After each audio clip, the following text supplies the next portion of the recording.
Hello everyone and welcome back to my channel. Today I want to talk about the leaders of OP02 and OP01 and just the matter in general, like what is tournament relevant, what is stuff that you could consider, what is stuff that you shouldn't take to tournaments in order to win them. I've already sorted the leaders by color and I'm just gonna go over them, talk a bit what they have, what changed for them, and how I see them in general. First of all, what I want to explain quickly, while it does say S tier at the top, I don't think that there's like a meta breaking deck in this format, so everything that I put in S tier is like things that are pretty much probable to win tournaments, but nothing is a guarantee. Like you can take a D tier leader as well and win tournaments as well as S tier. So really, yeah, just gonna change the labels here really quick because I don't agree with those. Let's just put it pretty simple. S to C, S to D, and then let's start already. First of all, we have Zoro. Zoro, everyone knows it, everyone played a fair share of Zoro matchups. I would put Zoro definitely in S tier. It's a no-brainer. This deck gets some huge support with the 1-drops, like, and 2-drops with like Dadan, Makino and stuff. The whole deck changes pretty significantly on how you play it. It's basically a cheap deck in terms of costs, with some high costs sprinkled into it. Like you do play the Whitebeard super rare new one, but most of the cards in this deck are low cost characters because you can really abuse Zoro's leader ability to pump them up to ridiculous numbers. For instance, one of the most common combos are if you'd use a Sunikun and then you play Makino, put Dawn under Zoro, you tap Makino, and Sunny has 7k for basically or quite literally doing nothing. So really great really great leader, has big support in this set, and as I said, definitely something you can take to tournaments. Like if your opponent can't tank you out, they will lose. Also, since you now have 2 searchers, Dadan and Nami, the deck also gets a bit, or not just a bit, but rather consistent, because the biggest issue for Zoro was that you would run out of steam. Like if your opponent could defend long enough, Zoro wouldn't have anything to play with. And now with 2 searchers in the deck, you have just a lot more to play around with. You have more survivability at the end with Whitebeard, so there's no reason not to play Zoro in OP02. Next we have Luffy from the starter deck. Him I would put in A tier. For me, A tier is definitely something that can win tournaments, but there are just better options. And especially if you look at the new cards and stuff, Red didn't get that much support that would help Luffy win tournaments, not like Zoro does. So Luffy is just in this meta a worse Zoro, therefore still playable. Red is a super strong color, but it's not as comparable as Zoro, so I would put him in A tier. Play him if you want to, it's not an issue, but I wouldn't compare him. Then we get to the new red leader, Whitebeard. Whitebeard also straight up S tier. It's a great pressure card.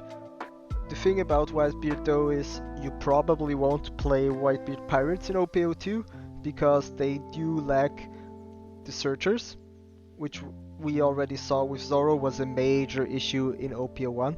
Like in OP03 you'll get Izo as a searcher for Whitebeard Pirates.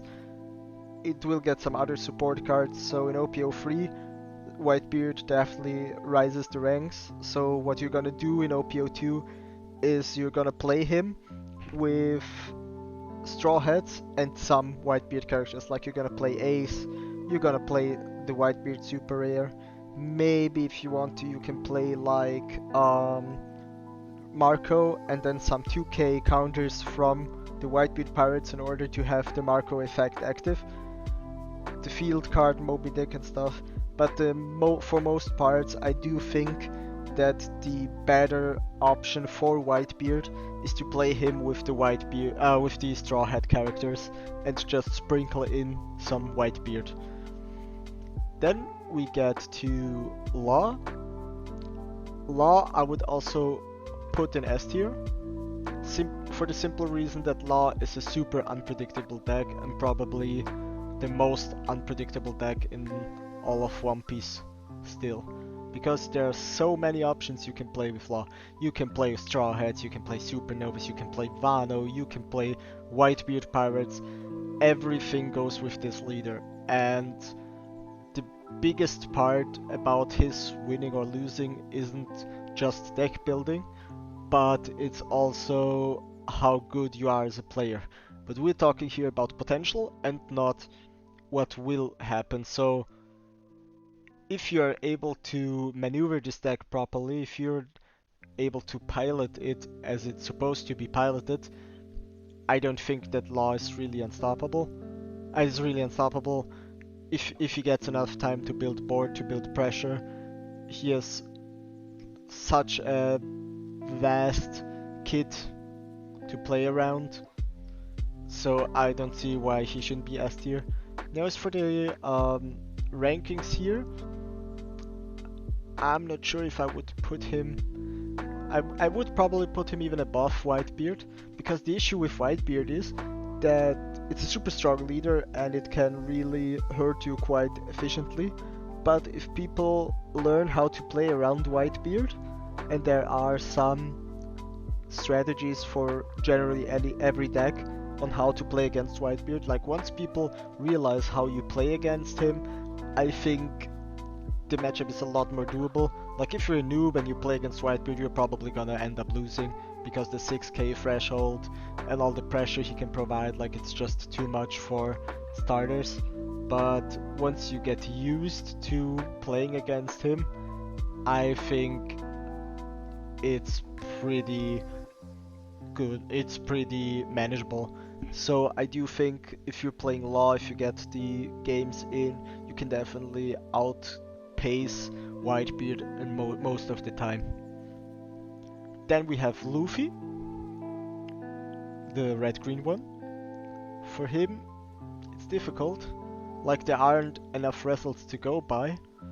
I personally would also put him at A, but if I created another tier, I would probably put him at A+. Like he's probably the closest thing to S tier, simply because he has the same pool as Law, and he has some really great options now in the new format. For instance, he has the new 5-cost Frankie, who's just a vanilla, but his leader ability just helps him out so much. In case you don't know, it's basically once per turn. You can rest how much it was, 4 Dawn, I think, to pick a Straw Hat character with 5 or Supernova with 5 cost or less and put them at active.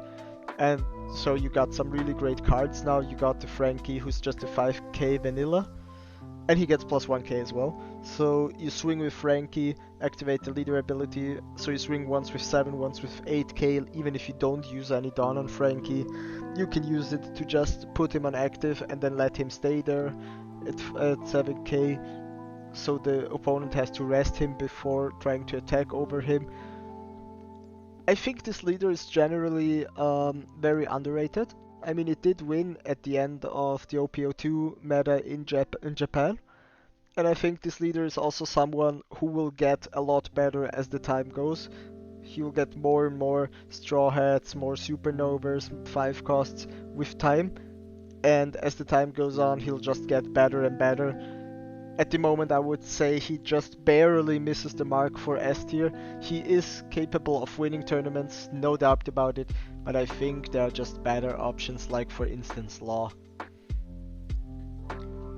Then next we have the final red card, which is Garp.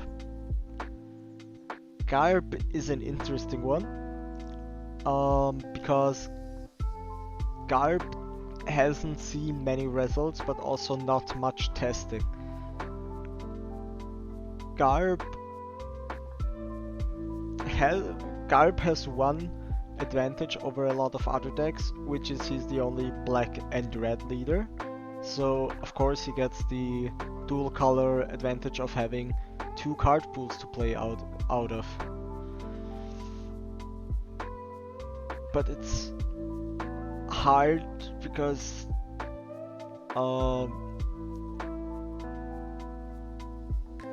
I don't know. Like, his leader ability is cost reduction, so it's great for the black lineup of cards. Oops. But I don't know where to put him. Like, red is strong as a color, but for me, if you want to play a dual colored leader, then in my opinion a dual colored leader has to provide something besides just the card pool in order to be viable. Like, okay, he has a great card pool with red black, which will put him at a decent ranking, but his leader ability isn't good enough to counter the 1 life less that you start with. For the moment I would probably put him at B tier. I do think he has potential just because black is a really strong color. Red is probably one of the best colors in the card game. So I definitely think that Garp is capable of holding his own in tournaments. B tier for me is more like, yeah, you can still take it to tournaments and he's probably going to fare okay, but it's not something that's like easy to get a win out of, not like Zoro or Law or Whitebeard. So yeah, B tier is fine for now. Then we have Oden, one of the 2 Wano leaders that can be played. Oden got some nice support this time around. We got like the Oden Super Rare, we got some other great Wano cards. We also got the field card, which does help the deck quite a lot. And he can discard cards in order to put cards at active. So it is actually a quite usable effect, which is great. Now the issue here is, first of all, and we're not of course talking about the next set, because in the next set he won't get any support. But the thing is, where do we put him?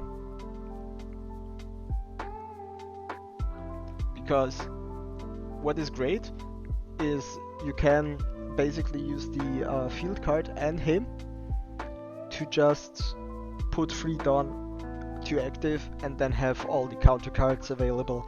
You can play another free cost Wano card, which we got 2 of in this set. Then just the Yamato, the new one, is a super strong green card that can be played in pretty much every deck because she's not limited to anything. But the thing is, the biggest issue for me is that we got the new Toki, like his wife character, and she's a great blocker in theory, but she doesn't work with him. Because Toki says you have to have a Oden character and not a leader or character. If she would say leader or character,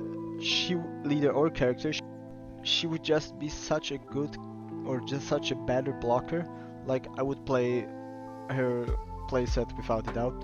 But since she doesn't, I don't think that it's that great for Oden. Like I said, you can definitely play him. There are probably some cheese ways to play around with him. Like, as I mentioned before, you do have some great cards in the set overall for him as well. But there are some issues. For me, the advantage that he has over Kinemon is first of all that he can actually use the Kinemon Super Rare from set 1, because the Kinemon Super Rare is limited to an Oden leader. So you can play Kinemon with him, and you also have Denjiro. Denjiro is such a good card that it's probably feasible to even play Denjiro in the Kinemon deck. Like if he has Dawn on attacking, you can put Dawn to active, like 2 Dawns to active. So Denjiro is a super strong card, and with the new Wano support, I think that Oden is actually a very solid leader still. Some people don't see the potential. I think I do. Like, okay, I do think that Kinemon is better, but we'll come to him in a second. But, or maybe he even isn't, but I do think that Oden can put a lot of pressure on opponents, and if you play him right, like I would play him more with a Wano engine than with a Supernova engine for sure. And if you maneuver him right, if you use him properly, then I do think that you can just go through tournaments with him and win a lot of them. So I would put him in A tier. Like I said, I do think that the red-green Luffy is probably the best A tier character, so I will put Oden below Luffy. But I think that Oden is really underrated and just hasn't seen like the proper player to maneuver him in order to get the results that he can actually achieve. Then next we have Kid. Kid was S tier for sure in OP01. That leader was unstoppable based on the 7 cost and 8 cost Kid. The issue, however, that he faces in OP02 is that removal became a lot better in this set. So it is kinda hard to keep your winning conditions alive. Also, I do think that green hasn't gotten as much because green was probably the best color in OP01. So green didn't get as good of support as other colors did in OP02. So I think Kid fell down quite a bit. I will still put him at A tier because he still wins games and has tournament results and stuff. But I would probably put him slightly above the starter deck Luffy, because I do think he's still viable, but just that OP02 didn't do that much for him. Like you can put in the new Straw Hats and stuff. Some cards are definitely going to see play, like Onigiri and stuff, you know, just more better counters and stuff like that. But I don't see Kid being nearly as dominant as he used to be in OP01, so I think A tier is fine. Then we get to Kinemon, the other Wano leader, and as I mentioned before, I think Wano has some great cards. His downside, of course, is that you can't play Kinemon Super with him, which is kind of funny, and you can't get the effect of Denjiro because he's obviously not an Oden leader. So, but the thing is, the leader overall is probably the better leader, as in terms of effect. And you'll still play Denjiro because Denjiro just has a great stat line. So I don't see a reason not to play Denjiro in this deck. Like, it's a 5 cost 7k, so it's still like pretty strong vanilla. Like, it's the Frankie, basically, just without a counter. So I do think that you'll still play Denjiro in this deck. You can still reduce the costs. with Kinemon's effect, but I think Kinemon overall is probably, and please take it with a grain of salt, probably slightly better than Oden. That's why, because it's just he has a lot more pressure and a lot more consistency. Because you go second, and you can directly start the game with with a free cost, played for 2, and his effect is floating. You can do a lot of stuff with him. Makes him slightly better than Oden, but this slightliness, for me, puts him at S tier, while Oden is just barely scraping by. Like I said, Luffy is probably the best card in A tier, but Oden is only slightly below Luffy, and I think way better than Kid if you play it properly.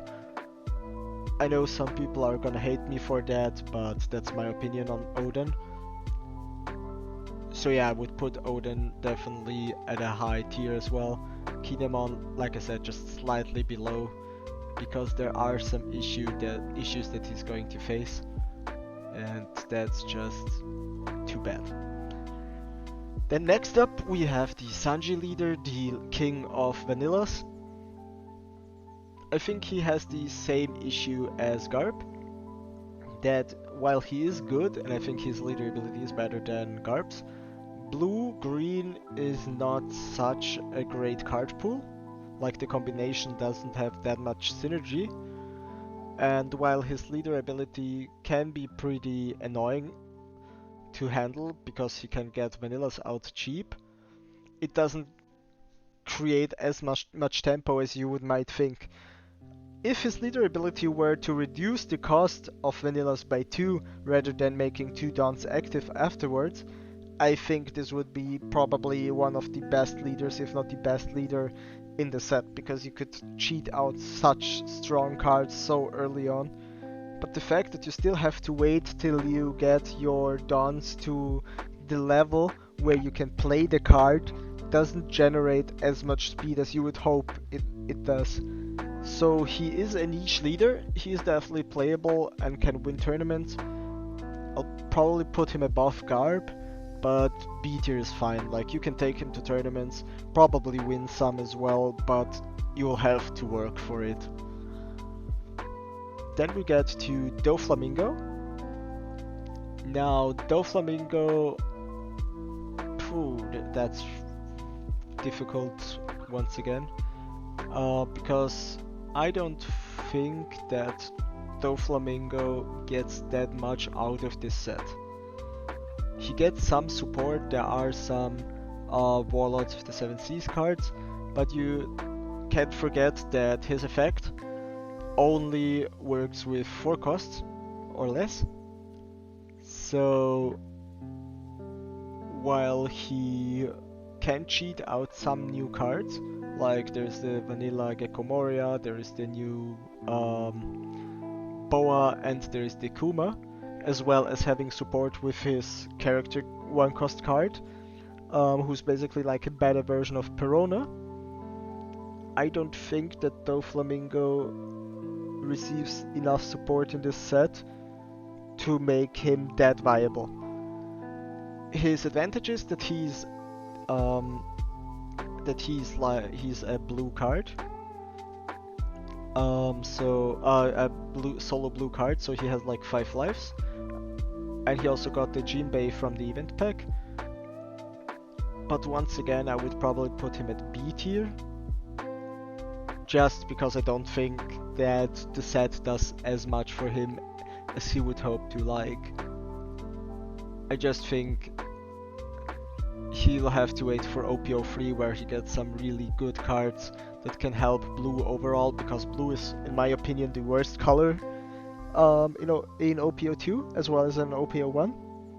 So I do think that Doflamingo will get a lot better in the next set with a lot of supports, draw engines and stuff. But for now, I think B tier is fine. Maybe even lower, but I think B tier is fine for him. Then we have Crocodile. Crocodile, Yeah, what can I say much about Crocodile? Crocodile's biggest advantage is that he's Crocodile. Like, he has the Baroque cards that support his whole deck. He has access to certain searches that other blue cards don't, other blue leaders don't, like Doflamingo.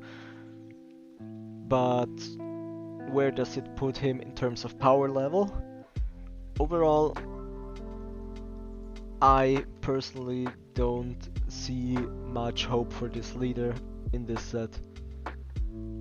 Strictly speaking, he does do well in niche decks. Like, you can play. I played some people and even lost to some people who were playing him, but overall, like, you got four more cards in the set. It's like you got the vanilla Croc, you got Mr. 1, Mr. 2, and Mr. 3 from this set, but they aren't really helping him. Like, yeah, okay, sure, you can search for them easier in his deck than in other decks, but it just doesn't create any value. And as I mentioned before, I think blue is the weakest color, so I would probably... let's put him at D tier, because C tier for me is still something that can win tournaments, but it's just... C tier is something that, at least with a lot of effort and with luck, I can see the potential to win tournaments with them. It's just a major struggle, but it's not impossible. But for me, D tier is like such a small chance of actually winning stuff. And hey, maybe people will prove me wrong, but I don't see Blue Croc doing really good in this set. I don't think that Blue got that great support for these types of characters in this set, so I really don't see his value here. Then we get to the other blue leader released in OP02, which is Ivankov. And Ivankov, on the other hand, is an amazing leader. It creates so much value. You can play so aggressively, you can play so defensively. Just get rid of your whole hand in order to protect yourself. You start with 5 lives. You can get out some really great cards like the Ivankov and Super Rare Luffy combo. I do think that he's without a doubt the best leader that has the blue color sprinkled in. Now, as for his standing, I would put him at the lower end of S tier for now, because once again, I think blue is a pretty weak color, and I think he is a bit, how should I put it? He's a bit weak in terms of bricking, because I've bricked. I'm a main law player, so I can tell you a lot about bricking. But you can still play from behind with law, and I think with Ivankov, like, if you don't see the value cards that the deck provides, you just won't create enough tempo and enough everything in order to sustain playing him. And you can't really build differently in order to gain any more value out of him that you... you can't unbrick this leader. You will face the issue of getting certain brick hands and then not being able to play around those brick hands. By the time you can, it'll probably be too late and you'll lose the game. So he is still a great leader, and as I said, since he's a single color leader with 5 lives, he definitely deserves the S tier ranking. Just that he's not as consistent, I think, as the other leaders in S tier are. Then we get to Blue Purple Croc, our first dual color leader here. Blue dual colored. So where do I put him? He faces the same issues as Blue Croc. that he doesn't really get much support out of this set. However, the leader ability itself is a lot better than Blue Crocodile's, because he can just generate value with it. Like, you can just keep on drawing and drawing and drawing and drawing, to a certain degree at least, and keep yourself alive. His negative, however, is that he just starts with 4 lives. So I personally would put him as the first card in C tier. He can be played, but I just don't see him winning that much. I don't think that the purple support really helps him as well. Like, the purple cards there are some really decent cards, but I don't see the purple engine helping this leader that much. That's why I put him at C tier. Then we have Kaido, and with the blue-purple Kaido. And I think Kaido has a similar issue as the crocodile, meaning that he doesn't gain that much value. His advantage though is that he can ramp up because he has Onigashima and stuff. He has the destruction cards, which are of course accessible to Crocodile as well, but Crocodile loses tempo using them, meanwhile Kaido is built around them. But I still don't think that Kaido gets that much support in this set. Even with the 1.5 with the 5th starter deck, I don't think he's that great in this set, so I will probably put him as C tier as well. But I do think that he's better than the Crocodile blue-purple leader. Then we get to the leader,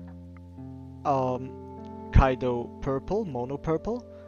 Now mono purple is a whole different beast to tackle. I know this is not a pun because he's a beast pirate.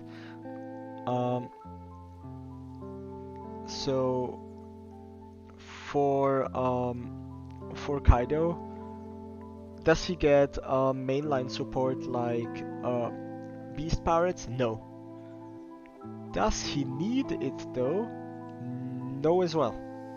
Because what this set is going to do for Kaido is you can replace a lot on the thing was with Kaido was stuck with a lot of cards that you just had to play because purple didn't offer anything better, and not because you actually wanted to play that stuff.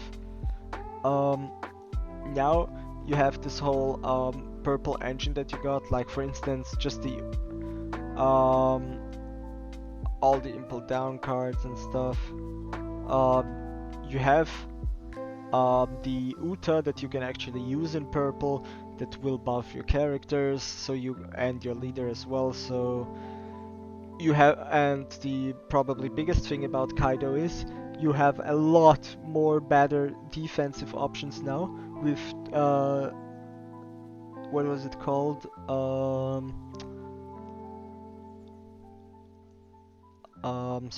Judgment of Hell, where you can basically stop the attacks of 2 cards. So you have a lot more value in purple in order to sustain Kaido, and then you just do Kaido things. So this leader just got, well it didn't get a lot of support. It was already probably the like in my opinion, OP01, strongest leader. His biggest issue was his consistency, because if you didn't see the cards that you needed, like Onigashima, like certain removal at a certain time, you would just die due to tempo issues. So it really isn't. It really was a big issue for him to just be inconsistent.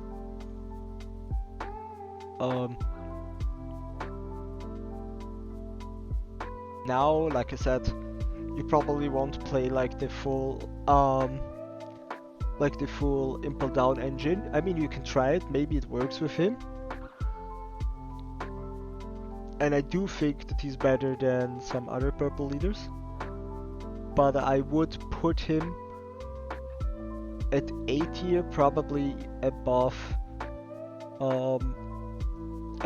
Kid, because as I said, now the new defensive options that he got and stuff, I do think make him a lot more viable. So I don't see why not. Then we get to King. King was probably one of the biggest garbage leaders in OP01. And I think OP02 actually makes him a lot better as well. Is he better than Kaido? No. Like straight up no. But with all the additional cards you got from the starter deck and the additional support we got from the OP02 purple pool, and actually do stuff. You can get to 10 Dawn pretty quick and just play around the 10 Dawn thing. Like, you're not gonna play much of the Beast Pirate engine, because why would you? The Beast Pirate engine is bad for him. Like, straight up. It just counters his leader ability, so why would you want to decrease your own downs if you stop having this leader ability? But you can play around the leader ability because most of the things in purple don't have a rush anyway. So if you play stuff like the 7-cost king at the end of the turn, I think it's still fine. And you can otherwise play king with a lot more board control. Like, you have king and then you have the Venom Road and stuff like that. You know, you decrease the attack of opponents, can field control with him. So I would put king actually a lot higher than he used to be. I think this leader is super underappreciated, and I do think that the -1k of his leader ability, coupled with the destruction effects or removal effects of purple and the new ramp stuff that he got from the starter deck, I do think that king actually deserves a higher placement than before. So I would probably put him at the top of B tier, because I do see a lot of value for this leader, and I do think that he can actually manage to do a lot. By the way, I just realized that we don't have Uta, the leader card from the Uta pack here, so I'm gonna go over her briefly as well. Since probably no one has ever played against her, I'll explain her leader ability quickly. Basically, once per turn, you can pay 1 Dawn, and one of your film characters gains plus 2000, or no, just one of your characters gets plus 2000 power for this turn. It's a fine leader, it's okay, nothing great. It's a red leader, so she has a good pool, a good card pool to work with, but she doesn't generate much advantage, not compared to like Luffy or Zoro. So if I had Uta here, I'd probably also put her around B tier. It's playable, but why would you play her if you could play Luffy or Zoro or Whitebeard for red? So she's, yeah, probably the worst red leader that we have available. Then we have Shanks. Now Shanks is an interesting card, because you can remove 3 Dawn, like put it back to the Dawn deck, in order to give all your film type characters plus 2000 power. If Shanks were green, he would probably be an amazing leader for this set, because green got a lot of good film support. He got some support here. He has Shiki, he has Bullet, and he has, of course, the Uta. So I do think that his value increased a lot, because you can have, like, you know, you play Uta, you activate his ability, and you just pump up your board. The thing is, though, this combo, like, he's a leader that lets you win harder. If you're winning, you win harder with him. But if you're not, then you just aren't going to make it. So I think I would probably also put him at B tier.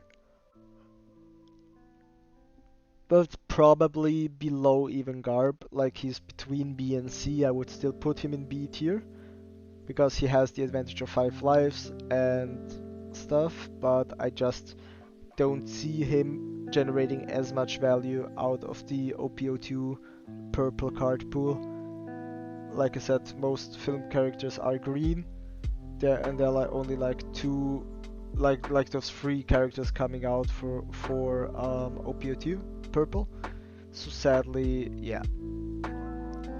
And in OP03 he won't get support, so he'll be even worse. Not a great card. Then we have Magellan, or Magellan, however you want to pronounce it. For me, he faces a similar issue as King, which is his leader ability just isn't as used as useful as you would think it is. Because, I mean, you probably have it active every turn or most turns, but it's just buffing himself.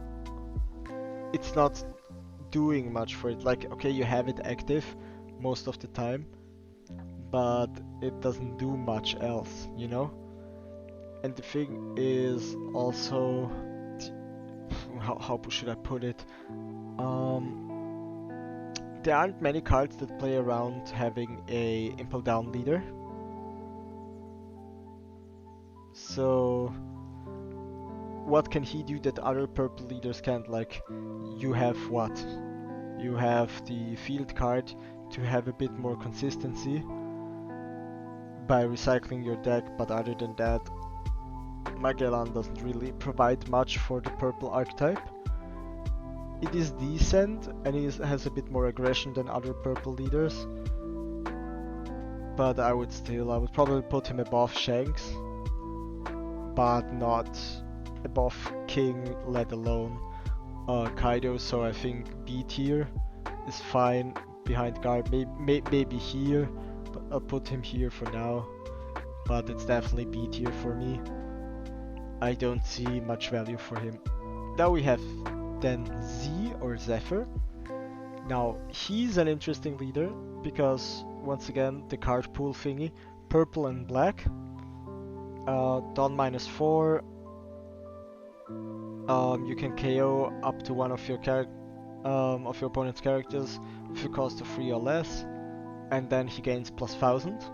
So compare if you play him with the black engine, you'll pretty much have removal for everything, which is great.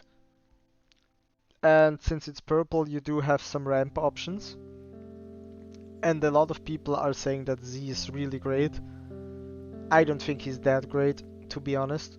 He is once again at 4 life because he's dual colored.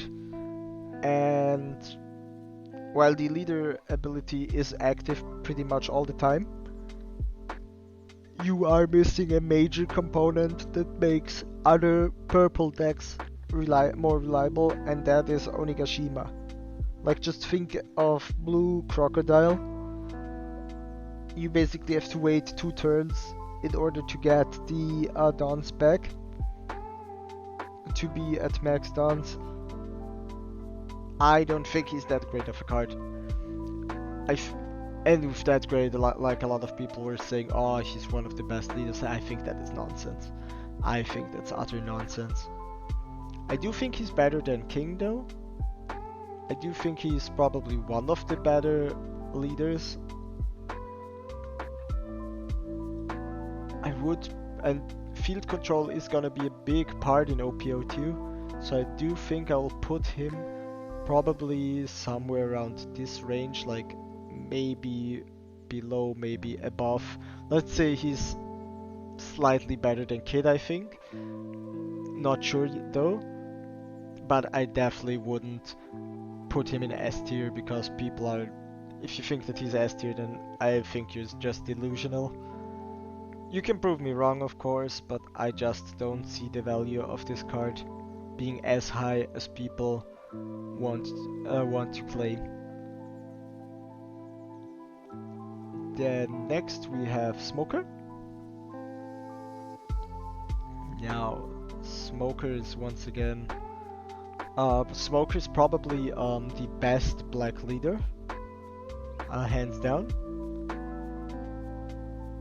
For everyone who doesn't know, it's for 1 Dawn, once per turn, you can give an opponent's character -1 cost. And if there's a 0 cost character, this leader gets +1000. So once again, he plays with the black engine, he has 5 lives. He supports his deck, his archetype, and his leader ability is probably active throughout most of the game, because getting characters to 0 cost is really easy with black, especially if you get the secret rare Aokiji out, or Kuzan. So he is probably the best black leader. My issue with black though is that black has of course it was just released this set, so black really doesn't have that many cards to support the archetype yet. Is it bad? No, I just think it's a bit undervalued yet, because okay, it does have a starter deck, it does have the cards from OP02, but is it gonna do much in the long run? I don't think so. So I wouldn't put him at S tier.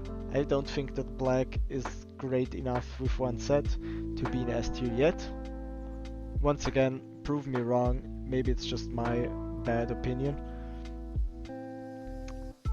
But I would probably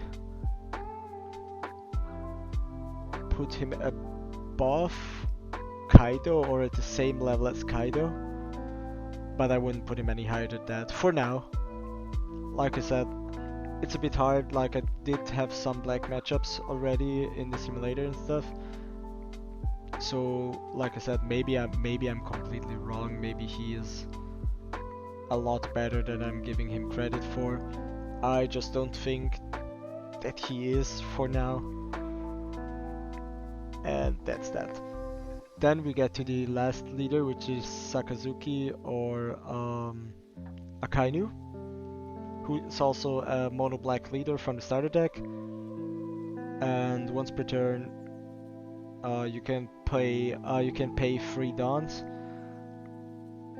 You may trash 1 card from your hand and KO up to one of your opponent's characters with a cost of 0. Yes, you will have this effect active a lot, and he is usable, like and he is at 5 lives. But I think the effect is a bit too cost heavy, like you don't really have that much cards in black to consistently draw, and I think you're gonna run out of gas pretty fast at one point, because you go -3 Dawn for this turn, you lose a card in hand, you have to have the setup, and you're not always going to have the secret rare out. Sometimes it's gonna get removed, sometimes you're just not gonna draw it, sometimes you're just not gonna be that far in the game state. So you won't always have the chance to make use of this effect. And it is a good leader, or okay leader for black. I don't think he deserves to be high up. I think it's probably also in B tier. It's a better B tier card. I'll probably put him around King. I think a bit slightly worse, but not that bad that he doesn't see player action. I just think it's once again the classic argument: why would you play him unless you really like that character? If you have better options, that being Zed, that being Smoker, I don't see it happening. But yeah, that's it for me personally.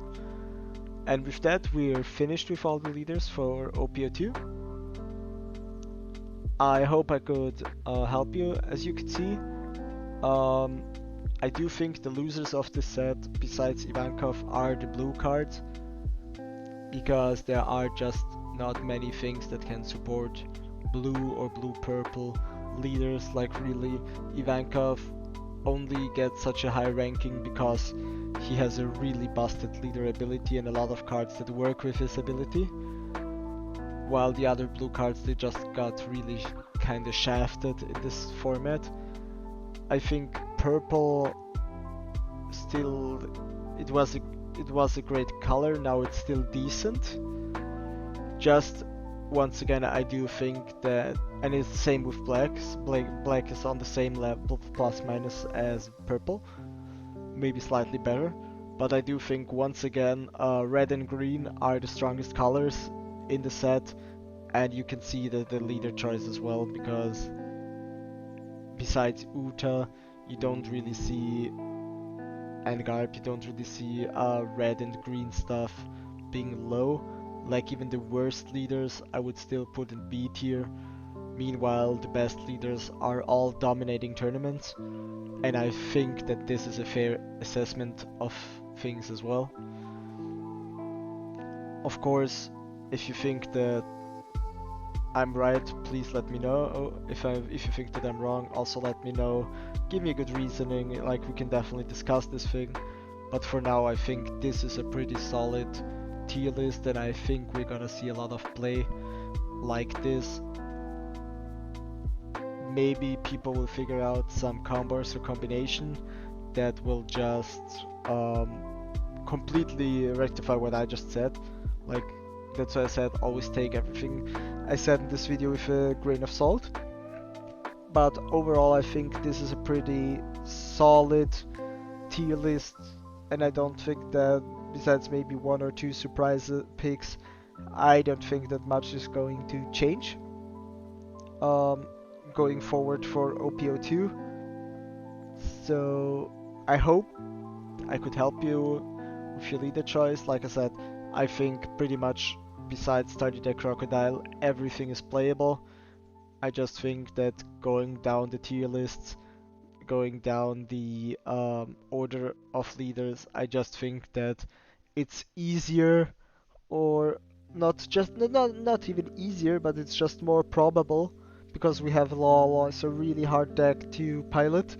But I do think that the order here kind of shows you just the probability of winning tournaments if you know what you're doing. I think that's a fair assessment. Of course, if you give a Law deck to someone who just started the game, he's gonna end up probably at like C tier or D tier, because Law is really hard affected by bad decision making. So every small mistake, like that was the main thing with Kid in the first set, that Kid would just, you know, forgive you for your mistakes. Law didn't. Like, if you did one or two things badly, slight mistakes, you could scoop, because those mistakes are going to bite you later on. Kid meanwhile was like, okay, you misplayed, but it doesn't matter. It's such a strong leader. And I think with the overall support and stuff, I think it's fair to say that this tier list is more or less how things are going to play out. Of course, we'll have to wait and we have to see. PN or Western meta just plays out a lot differently than stuff like Japan or Asia. So, but I do think that this is the way it will probably be going with the tournament results and stuff. Thank you guys for watching. I hope you appreciated the input from my part. I do hope that it could help some people maybe make some choices for their deck going forward. Thanks for watching, and I'll see you next time. Bye!